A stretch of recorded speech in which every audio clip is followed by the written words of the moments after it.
All right, I wanted to continue our journey into Taoism, and I think I only got to chapter 3 or 4 in Lao Tzu's the Dao De Ching, and like I said, this was the I got a mirror image. Sorry about that instead of an actual image, but by Guy Fu Fang and Jane English. I hope I'm pronouncing his name correctly.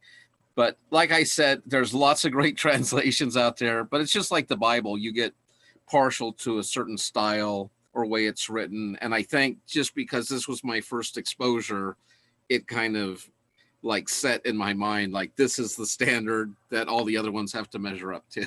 But that's just my opinion. I'm certainly not a Taoist scholar, but I really like this. And I'm an artist too, so I really love the calligraphy and the photography in this book. It really makes for a nice combo.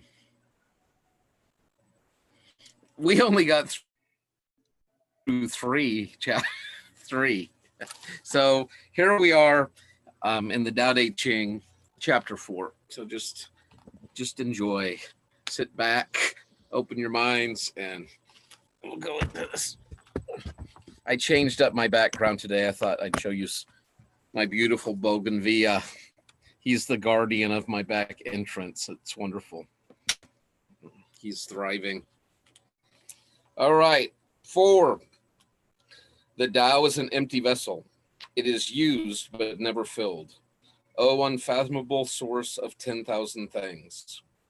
And whenever you hear that in the Tao Te Ching, 10,000 things, it's an idiom, a Chinese idiom that just means everything. So it's not it's like when Jesus says, forgive others 7 times 70. He's not saying forgive people 490 times and then you can let them have it. It's 10,000 things means a lot or everything. Oh, unfathomable source of 10,000 things, blunt the sharpness, untangle the knot, soften the glare, merge with dust.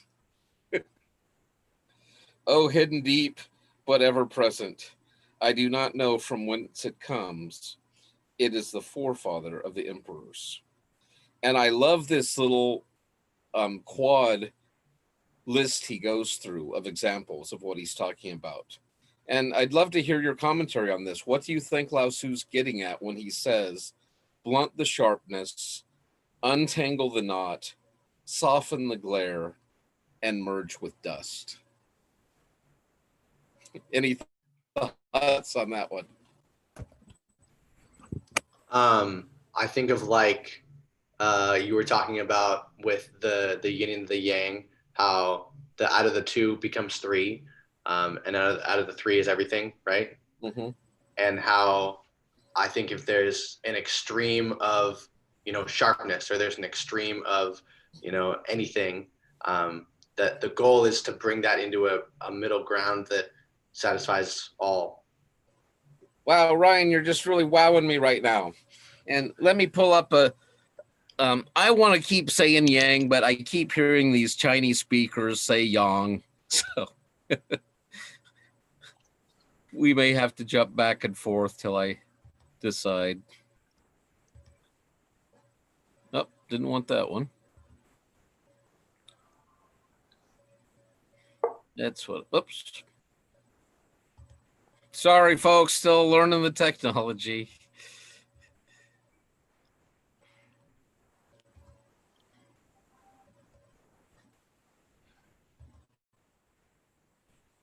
Should have had this prep for you.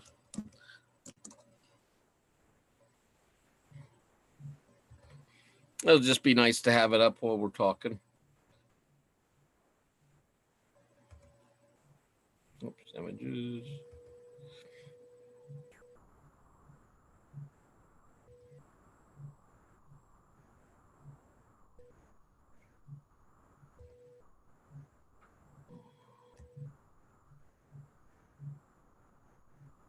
All right. So that was excellent commentary, Ryan. You're just blowing me away right now. So, like Ryan's saying, the point is you want to avoid these extremes. So, if you sharpen a blade, a sword or a knife too sharp, it will easily break. right? If you get that razor thin edge, you're not going to be able to use it for many blows. So you don't want, it's kind of like Aristotle's golden mean of you're trying to avoid extremes, or the Buddha's middle way. But this is independent, that the Taoists came up on their own. And you see that line between the black and white in this yin yang symbol. And that's what they're trying to ride. They're trying to ride that balance between these two opposing principles. And you see this in, if you're into Star Wars and all of that, George Lucas was really influenced by Eastern philosophy and religions. And so you see this cosmic conflict between good and evil, the light and the darkness. But if you remember in the prophecies and stuff, like with Anakin, the chosen one, it was predicted that he would bring balance to the Force, because the universe was out of balance, because there was too much yang and not enough yin. There were way too many Jedis and not enough Sith. Does that make sense? So to bring balance would mean to eliminate some of the Jedi. And so that's an interesting concept when you start thinking about like the ethics or mores of Taoism and what that might work out to be in like everyday life. Same thing, untangle the knot. You don't want to be all knotted up, wound so tight, but you need to be loose and flexible, able to move, adjust, adapt. It's kind of like Siddhartha Gautama. One of his aha moments was listening to a music teacher teach his student. And he said, if you tighten the string too tight, it will snap. And if it's too loose, it will not play. So you need to find that balance between opposites. And you can see the seeds of the other are contained in this symbol. All right. Very good. Soften the glare, merge with dust. I love that. That's one of the best ways. If I had to just describe Taoism in one word, it would either be like water or merge with the dust. You're just becoming part of the flow, part of the natural order of things.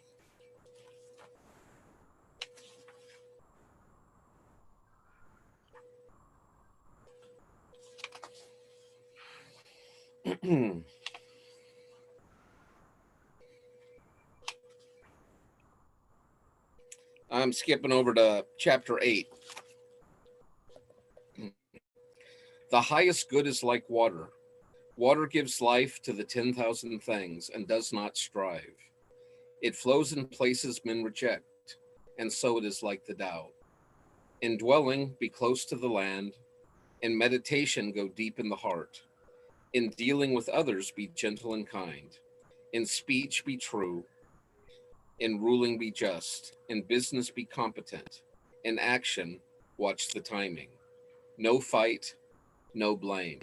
So let's focus on that first part. The Tao, or the highest good, is like water. Water gives life to all things and does not strive. It flows in places men reject, and so it is like the Tao. Oh my God. I mean, I'm coming from a Christian background and perspective, and when I read this, all I can think of is Jesus. And this is Jesus. He gives life wherever he is. He's life and light. And even some of the imagery in the Gospel of John, he describes himself of being the living water. You know, he is the living water that brings life to whatever he touches. And I wouldn't say Jesus didn't strive. I mean, he had his striving moments, right? Like he would stand up to the Pharisees and Sadducees, and he wasn't opposed to pulling a whip out and driving the money changers out of the temple. So he's not just totally just going with the flow. He also has an agenda or a mission that he's accomplishing, but he does it in a very water-like flowing way. Other metaphors are like wind or light, right? Those are all kind of have the same symbolism.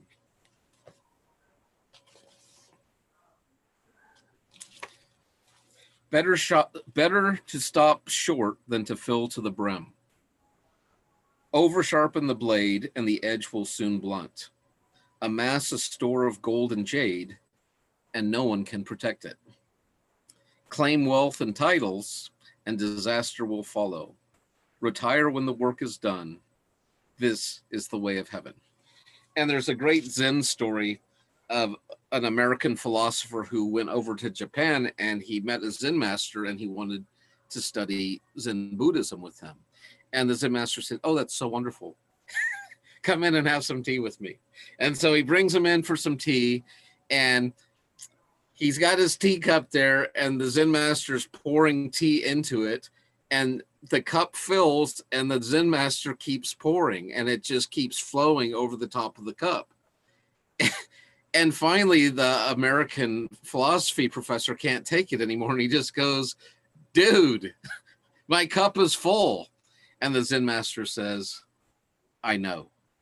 That's the problem. You're coming to me with a full cup, so how do you expect me to put something else into it?" Oh, it's just so brilliant and so simple. Sorry, I'm getting excited.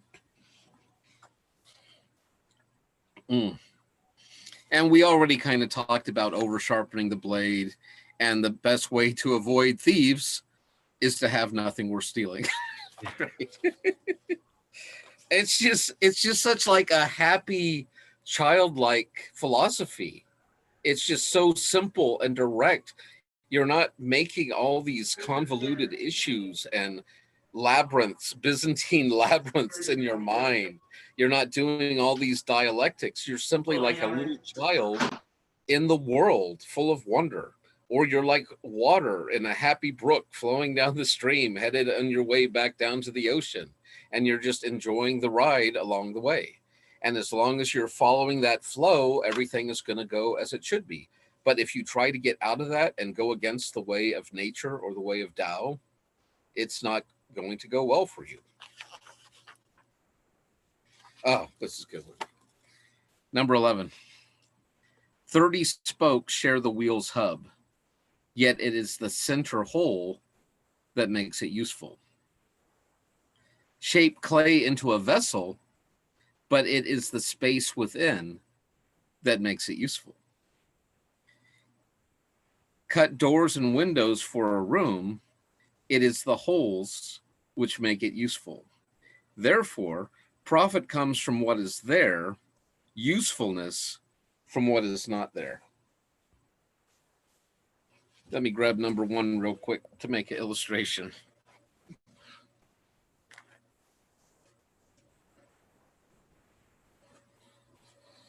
Okay, this is my favorite mug. I've had him for years. He's called Number 1. He's my longtime companion. He's older than any of you, at least that I'm lecturing to right here.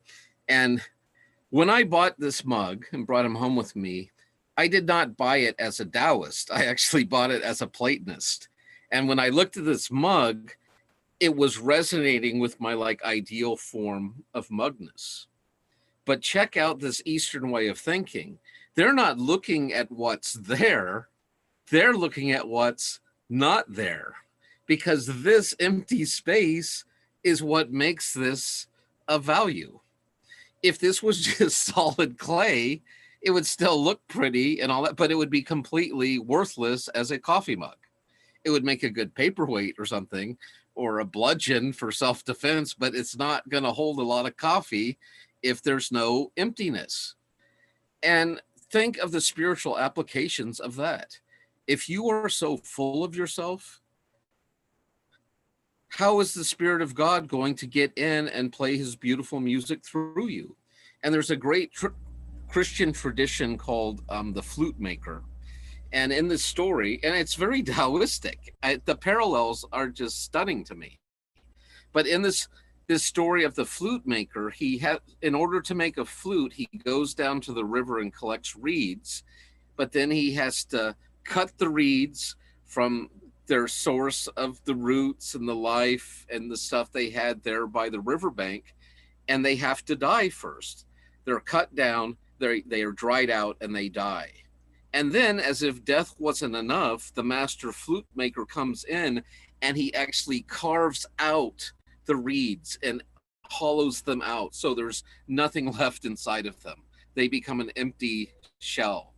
But it is through this empty shell and the skilled carving of the master flute player that turns that dead, dried out reed into an instrument that the very song of God can be played through. Woo!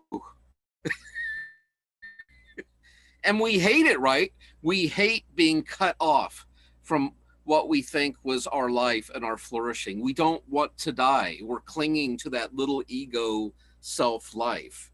And a lot of the great traditions, Buddhism, Hinduism, Taoism, are all calling us to a death or annihilation of the self. And we have a very similar, it's not the same, but very similar principle in Christianity, which is called death of the self or crucifixion of the self. And the main difference, I would say, between these Eastern and Western traditions is in the East, that process has to be accomplished by you. In the West, it has to be accomplished by another. At least that's my understanding of Christianity. God's the one doing the carving. It's not us. Okay.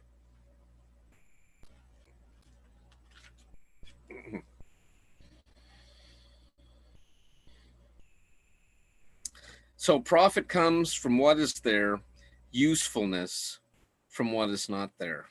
And in that movie I showed you, The Little Buddha, when the Tibetan monks came to that house in Seattle where they hadn't fully moved in yet, so there wasn't a lot of furniture, it was a lot of open spaces, high ceilings, almost no furniture. The monks were just so impressed by the emptiness of the room. Because that's what makes it useful, right? The more emptiness you have, the more useful you can be. The more full you are, the less useful you can be. Love it. And did you catch that about the hub of the spokes? So you have that hub, the axle goes through. That empty hub is what's making that entire wheel with all the spokes and the rims and the tire, whatever. None of those would be of any usefulness without that empty hole in the middle. It's that empty hole that allows the wheel to be attached to the vehicle and then provide movement and momentum. And I think it's so helpful to begin to understand how the Eastern mind works. In a sense, it's almost the mirror of the Western mind. In the West, we're looking how to make distinctions between things. I mean, we're out of control. We even have a name for that little piece of skin right there on my fingernail, a cuticle. I mean, who would name something like that? But we have. We love to dissect and to categorize and label, and we're really good at that in the West. Whether that's the tree of life and all the different organisms, the scientific method, or categorizations. But in the East, they're not so much focused on how do we distinguish one thing from another, but they're looking at how are things connected? How does this thing connect to this thing? So the religions naturally are much more inclusive because they're looking for similarities, where in the West, we're focused on differences. Now, I think both are valuable ways of approaching knowledge, but you see the value of having both instead of either or, but having that both and. I can see the differences, but I can also see the similarities. I realized I watched the lecture from last class on Taoism and I got distracted myself, but I was talking about these Eastern Orthodox monks who came to China as missionaries, Christian missionaries, and they came across the Dao De Ching and they were absolutely gobsmacked at what they were reading. And the conclusion they came to was that Lao Tzu was kind of like a Socrates, kind of like a pre-Christ Christian in a way. Now, they weren't saying Lao Tzu was saved or anything like that, or Socrates, but what they were implying was these men had like the pinnacle of human wisdom outside of revelation.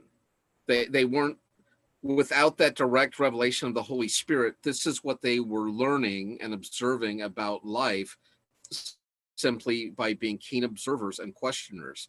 And they saw Socrates and Lao Tzu at the same level, who were giving us all this truth, that Christ was the fulfillment of. And so they wrote a commentary on the Tao called Christ the Eternal Dao. And in each of these passages, they showed where Jesus was peeking out between the lines. And I know if you're a pure Taoist or coming from an Eastern tradition, this might be annoying. But because I'm coming from a Christian tradition and teaching at a Christian school, I think it's a really helpful way to communicate these ideas in a Christian context. And I know I might be bending them a little and all that, but I can't help it. I just keep seeing Jesus.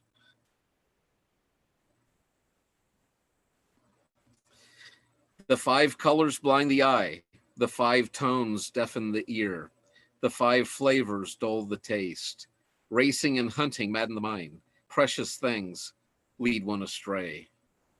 Therefore, the sage is guided by what he feels and not by what he sees. He lets go of that and chooses this. Once again, how opposite how we're taught to think in the West. We're taught to not trust our feelings, but they're deceptive, and we need to go with reason or understanding. And here Lao Tzu is saying, no, don't be deceived by what your eyes see. Go with what your heart is telling you. This is the path of heart. It's inner, and it's trying to connect the heart to the way of nature. Oh. 13. Accept disgrace willingly. Accept misfortune as the human condition. What do you mean by accept disgrace willingly? Accept being unimportant. Do not be concerned with loss or gain. This is called accepting disgrace willingly. What do you mean by accept misfortune as the human condition?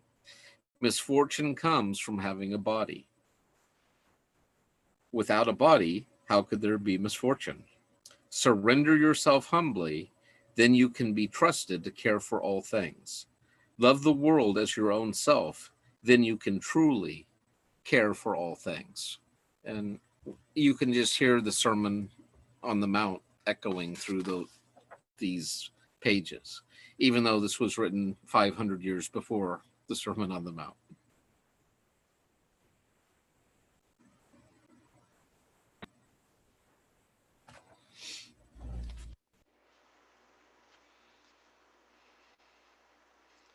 "15.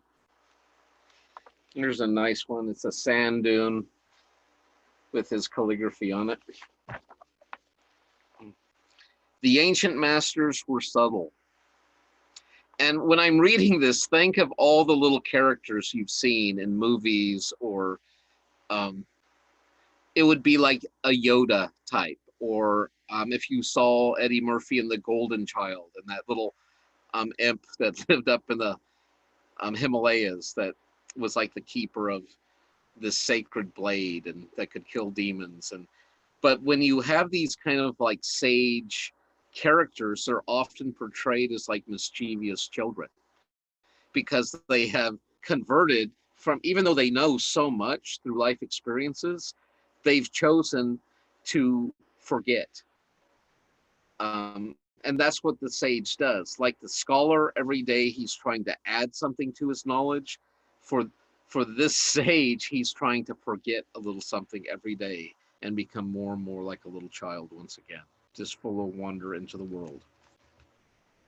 The ancient masters were subtle, mysterious, profound, responsive. The depths of their knowledge is unfathomable. Because it is unfathomable, all we can do is describe their appearance. They are watchful, like men crossing a winter stream. Alert, like men aware of danger. Courteous, like visiting guests. Yielding, like ice about to melt. Simple, like uncarved blocks of wood. Hollow, like caves. Opaque, like muddy pools. Who can wait quietly while the mud settles? Who can remain still until the moment of action? Observers of the Tao do not seek fulfillment. Not seeking fulfillment, they are not swayed by desire for change. And so in this passage, we see a lot of parallels with the teachings of the Buddha. This idea like, hey, if you have a body, if you're alive in this world of time and space, of transitory things, your back may go out because you got a body and it's going to cause pain and suffering. But I love this description of the sage. If you've ever had to cross like a snow bridge or the ice in the winter, you're not just striding like you're going down the sidewalk or a flat field. Every step you have to be exquisitely aware of every little shift, every little crack, every little movement, every little sound. And that's how these sages are. When they come into a room or a situation, they're aware, they're observing. They're not just in their little head, they're not looking at their cell phone, they're not absorbed in some abstract thing, but they are fully present, fully aware, and observing how things are going. I mean, think how helpful that would be navigating the freeways of Southern California, right? And you can tell the people that are aware drivers from the distracted drivers.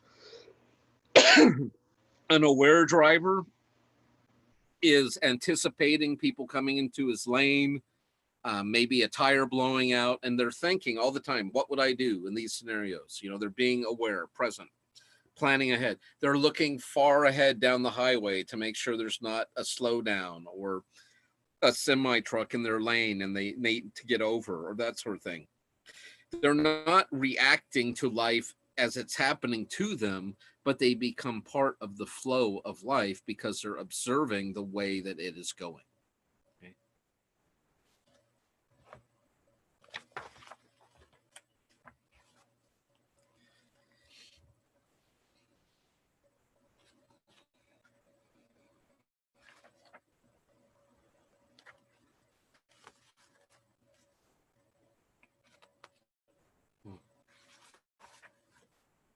Oh, this is a good one. 19.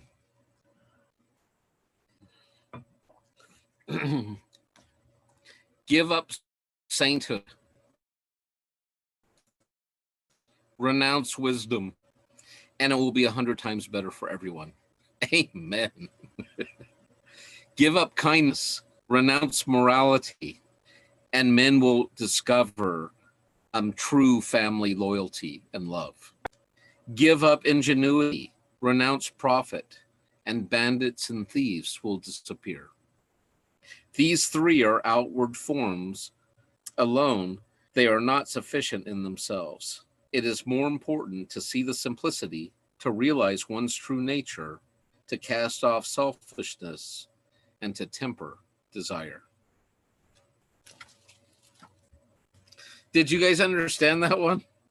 Was it clear enough? What does that mean? Give up sainthood, renounce wisdom, and it'll be 100 times better for everybody. What's the problem with people seeking sainthood? Often they're doing it for their own notoriety and themselves. Right. Fear of punishment or hope of reward, right? That they're either afraid of what will happen to them if they're not being good, or they want to be acknowledged and honored and recognized as being good. And Lao Tzu said, just let it go. Just live. Don't worry about the fear of not measuring up or the praise of achieving some standard. Just flow with it, baby. Don't get all anal retentive about, I have to do all of these things and not do all of these things, and I have to judge and monitor all those around me, and it's exhausting. It's exhausting for everyone. And he's saying, just go with the flow. Follow the way of nature, and everything will turn out as it should be. But if you start making these artificial constructs, artificial ethical systems, artificial laws, rules, people are going to resist and rebel against them because they're not part of the natural flow of life. At least that's my anarchical interpretation. Here's a good one for students. Number 20. Give up learning and put an end to your troubles. It's funny. It reminds me of in Ecclesiastes, where it ends with Solomon saying, Of the making of many books there is no end, and much weariness and much study is weariness to the flesh. It's just like, that's a fact. Is there a difference between yes and no? Is there a difference between good and evil? What did you guys think about that conversation I had with my friend Andy Jones? I showed you that video clip.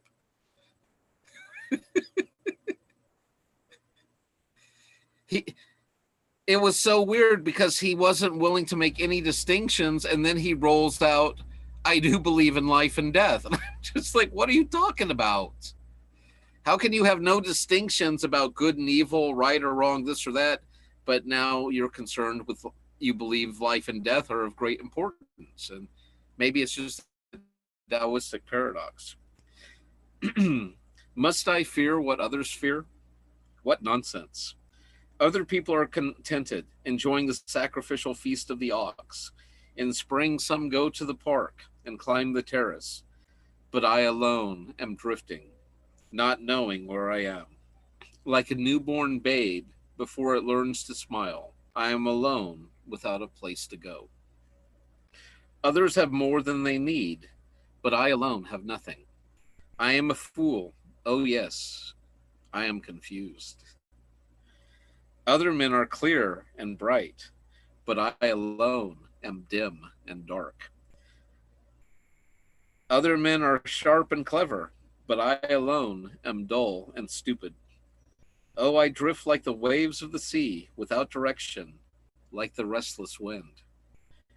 Everyone else is busy, but I alone am aimless and depressed. I am different, for I am nourished by the Great Mother. Woo. And once again, it may not be a direct correlation, but it reminds me so much about, like, when Nicodemus came to Jesus in the garden and they were having the conversation about a man must be born again.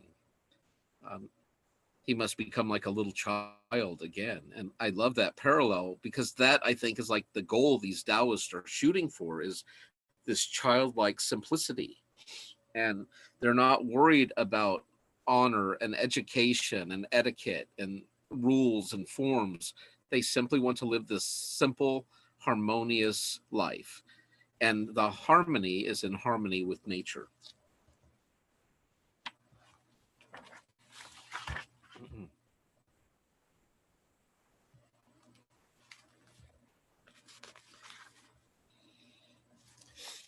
Mm. The Tao, or Taoism, loves paradox. It embraces paradox, but you can see why that is, because with this yin yang system, you can embrace both sides. It's not like you just have to choose one or the other, but maybe the proportions or the balance will change in situations and in your life, but you're always looking for that balance. 22. Yield and overcome. Bend and be straight. Empty and be full. Wear out and be new. Have little and gain. Have much and be confused. Therefore, wise men embrace the one and set an example to all. Not putting on a display, they shine forth. Not justifying themselves, they are distinguished. Not boasting, they receive recognition. Not bragging, they never falter. They do not quarrel, so no one quarrels with them. Therefore, the ancients say, yield and overcome. Is that an empty saying? Be really whole, and all things will come to you. Absolutely beautiful. And I can't help but thinking this is the way of the cross, right? It's the opposite of what I would call worldly wisdom, at least like modern Western worldly wisdom on how we think and how we evaluate people and ourselves. This kind of like flips it on its head. And it's just a completely different way of being in the world. Like I said, in the West, we don't want to yield to overcome, right? We don't want to give way to overcome. We want to fight and crush and overcome this way. We don't want to overcome by going around or over or under, but that's the Eastern way. And it's an important distinction to be aware of. A couple more.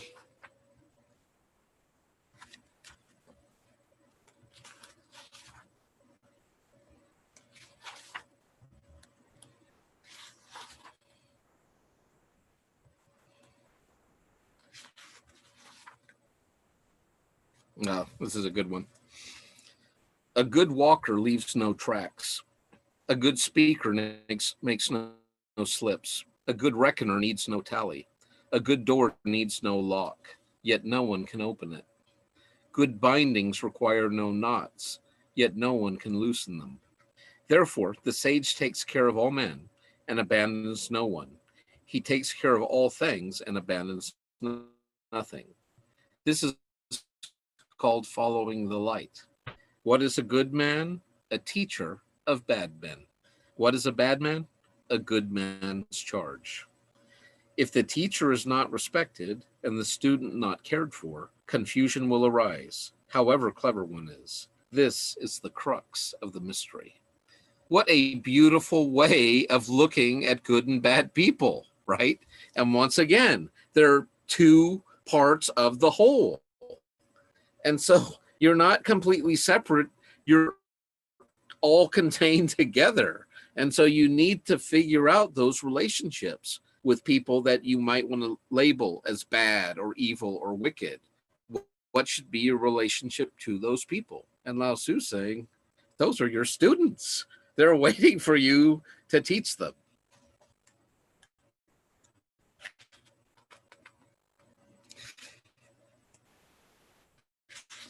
Maybe one or two more, and then I'm going to switch over to Lao Tzu to round us up. Think of the yin yang symbol as I'm reading this one. Actually, I'll pull it back up again, so you can just look at it. You don't have to think about it. Know the strength of a man, but keep a woman's care. And so he's going to go back and forth like this. Be the stream of the universe, being the stream of the universe, ever true and unswerving, become like a little child once again. Know the white, but keep the black. Be an example to the world. Being an example to the world, ever true and unwavering, return to the infinite. Know honor, yet keep humility. Be the valley of the universe. Being the valley of the universe, ever true and resourceful, return to the state of the uncarved block. When the block is carved, it becomes useful. When the sage uses it, he becomes the ruler. Thus, a great tailor cuts little.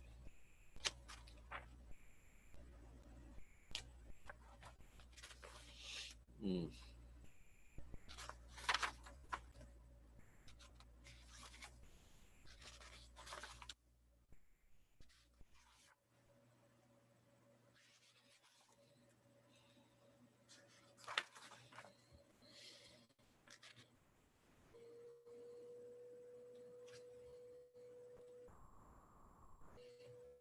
Mm-hmm. 36. That which shrinks must first expand. That which fails must first be strong. This is what I was talking to you about. In each of these paired sets, you have the seeds of the other contained within. So kind of think about these seeds as we go through this list. So that which shrinks must first expand. That which fails must first be strong. That which is cast down must first be built up. Before receiving, there must be giving. This is called perception of the nature of things. Soft and weak overcome hard and strong. Not how we think in the West, is it? Soft and weak, but it's true. We see it in nature all the time. Water is one of the softest and weakest things in the universe, and yet it overcomes even the hardest objects over time. Fish cannot leave deep waters, and a country's weapons should not be displayed. I can't tell with some of these if he's just doing little political tack-ons at the end, but it's absolutely wonderful. Okay, last one, and then I'll do a couple from Lao Tzu, Chang Tzu for you. This is 38. A truly good man is not aware of his goodness and is therefore good. A foolish man tries to be good and is therefore not good. A truly good man does nothing, yet leaves nothing undone. A foolish man is always doing, yet much remains to be done. When a truly kind man does something, he leaves nothing undone. When a just man does something, he leaves a great deal undone. When a disciplinarian does something and no one responds, he rolls up his sleeves in an attempt to enforce order. Therefore, when the Tao is lost, there is goodness. When goodness is lost, there is kindness. When kindness is lost, there is justice. When justice is lost, there is ritual. And ritual is the husk of faith, and loyalty, the beginning of confusion. Knowledge of the future is only a flowery trapping of the Tao. It is the beginning of folly. Therefore, the truly great man dwells on what is real and not what is on the surface, on the fruit and not on the flower. Therefore, accept the one and reject the other. And just absolutely beautiful. We read about half of them, so get yourself a copy. I highly recommend this one, but there's a lot of good translations out there. But before we switch, on next week, I'll do a critique of the Eastern religions. We'll just spend a class comparing it with the Western traditions, and then we'll switch to Judaism next week. But before we do that, I want to give you just a couple from Chang Tzu, Lao Tzu's disciple. This one I'll just tell you. It's about Chang Tzu said, he said, last night I dreamed I was a butterfly, and today I'm a man. But now I don't know if I'm a man who dreamed I was a butterfly, or if I'm a butterfly who's dreaming I'm a man. Yes. So good. Now, this is kind of like applied Taoism. This is called the carving up of an ox. A cook was butchering an ox for Duke when he Hugh. The places his hand touched, his shoulders leaned against, his foot stepped on, his knee pressed upon, came apart with a sound. He moved the blade, making a noise that never fell out of rhythm. It harmonized with the mulberry wood's dance, like music from ancient times. Duke Wen Hu exclaimed, "How excellent! Your skill has advanced to this level." The cook put down his knife and answered, "What I follow is the Tao, which is beyond all skills. When I start butchering, what I saw was nothing but the whole ox. After 3 years, I no longer saw the whole ox. Nowadays, I meet it with my mind rather than see it with my eyes. My sensory organs are inactive while I direct the mind's movement. It goes according to natural laws, striking apart large gaps, moving towards large openings, following its natural structure. Even places where tendons attached to bones give no resistance. Never mind the larger bones. A good cook goes through a knife a year because he cuts. An average cook goes through a knife in a month because he hacks. I have used the same knife for 19 years. It has butchered thousands of oxen, but the blade is still like it was newly sharpened. The joints have openings and the knife's blade has no thickness. Apply this lack of thickness into the openings and the moving blade swishes through with room to spare. That's why after 19 years, the blade is still like it's newly sharpened. Nevertheless, every time I come across joints, I see its tricky parts. I pay attention and use caution. My vision concentrates, my movement slows down. I move the knife very slightly, and whoomph, It is already separated. The ox doesn't even know it's dead and falls to the ground like mud. I stand holding the knife and look all around it. The work gives me such satisfaction. I clean the knife and put it away. Duke Wenhu said, "Excellent. I listen to your words and I learn a principle of life."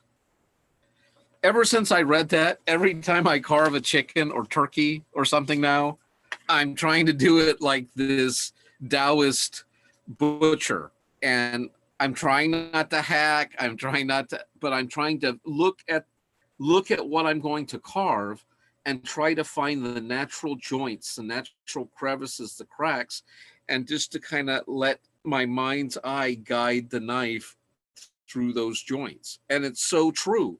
When you hit those right joints, it just falls apart for you, where as if you're not, you're just going to make a mess and have a pile of hacked up meat and a dull knife. And we're out of time, but that was a good one to end on. And we'll do a critique of the religions of the East next week. All righty.